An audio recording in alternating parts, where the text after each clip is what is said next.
For those that do not know me, my name is Saleem, and I'm the very proud daughter of Pakistani immigrants. My father, Mohammed Saleem, was brutally murdered in an Islamophobic attack 3 years ago by a neo-Nazi terrorist and mosque bomber, Pablo Lapshin. My father was a baker and a trade unionist. There are millions like my father, Irish, Russian, Jewish, Eastern European, that all come here to work and seek a better life for their families.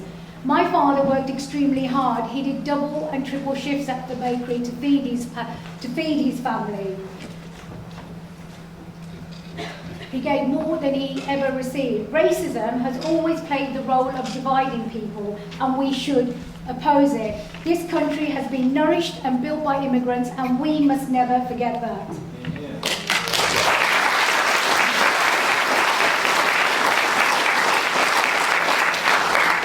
My personal experience of Islamophobia will live with me and my family for the rest of our lives. It will remind me what happens when hatred in society goes unchallenged and people who hate are not stopped. On the 29th of April 2013, that's just 3 years ago, my father, Mohammed Saleem, 82 years old at the time, was singled out and murdered on the very road he'd lived on for over 30 years. The motive for his death was allegedly because he was brown and dressed like a Muslim. Dad was followed home after Isha Namaz at about 10 p.m. by a cowardly, right-wing, neo-Nazi terrorist who'd only been in the country for less than a week.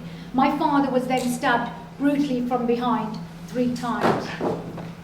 Surprisingly, the perpetrator was given an award at the British Embassy in Ukraine before he arrived here in the UK, and then he was given a ward placement, and he was residing in Somali, which is where my parents live. It's an area densely populated by Muslims for many years. As soon as he entered the country, he embarked on a campaign of terror and murder. Now, Theresa May seems to be screening all Muslims coming in and out of the country, so how did Pablo Lapshin enter the country without the governmental checks?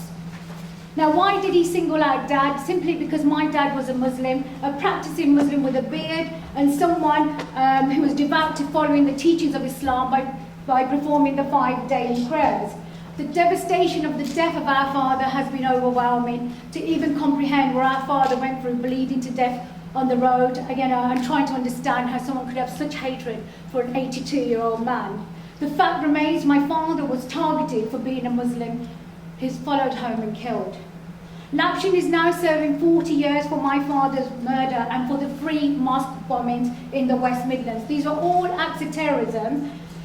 He was charged under terrorism laws. Yet to this day, the media, the police, the government haven't treated Pablo as they would if the terrorist was a Muslim. When Lee Rigby was murdered 3 weeks after my father's murder, his murder received global news coverage and cries of protest, but my father's brutal murder on the streets in a similar attack received comparatively little attention. Instead of loud and heartfelt condemnations, instead of hashtags and long discussions about the dangers of neo-Nazi beliefs, there was a deafening silence. A Muslim terrorist, on the other hand, would certainly have led to conversations about the dangers of radical Islamism. Similarly, there was little media reporting following the case of 81-year-old Mohsin Ahmed, who was punched, kicked and stamped on the head, which led to his death in Rotherham as he went to morning Fajr prayers on August the 10th, 2015. This case just came to court a few months ago, and it brought back all the memories of my father's brutal Islamophobic terrorist murder. And also recently, we've also witnessed the appalling headlines when Imam Jalaluddin was murdered on the way home from the mosque in the most disgraceful fashion. The headlines read from the Times that Imam beaten to death in a sex-grooming town. This actually went viral, and then what the Times decided to do was take down the Twitter statement. I mean, the fact is the damage had already been done. It'd gone out in all the papers. And also, the Times reported on the Cologne attacks earlier this year in the most disgraceful fashion, which again had been deeply exaggerated. The Times, a supposedly respectable broadsheet with a racist agenda on sexual exploitation. The EDL, the far right, you can confront them, and they do not have the same influence as educated, suited and booted figures in the establishment.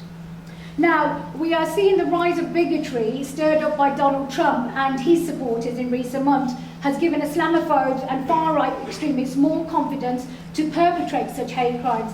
Consistently biased media reporting or the lack of reporting when it comes to Muslim hate crimes and murders has been a commonplace in the USA. This is now becoming a major problem here in the UK. Since my father's passing, I've been an active campaigner and speaker on racism and Islamophobia. But according to David Cameron and his recent attack on Muslim women, he says we should learn to speak English and we are traditionally submissive. Well, let me tell you, David Cameron, I'm far from submissive.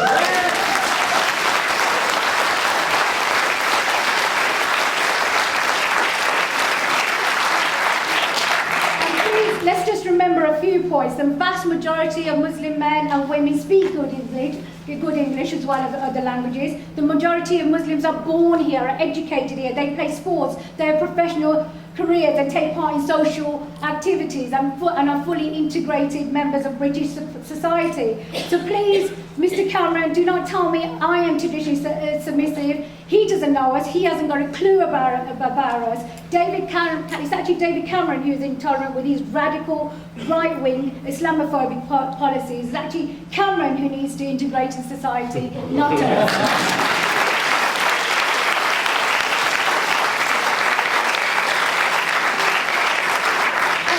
Cameron, who needs to be sent on a radicalisation programme because he has extremist views against Muslims. And those who may have endorsed these ignorant, racist, patronising comments on Muslim women and segregation just happen to be those who segregate themselves from ordinary people by living in wealthy and exclusive suburbs or within gated communities in cities. They segregate their children from others by sending them to private schools.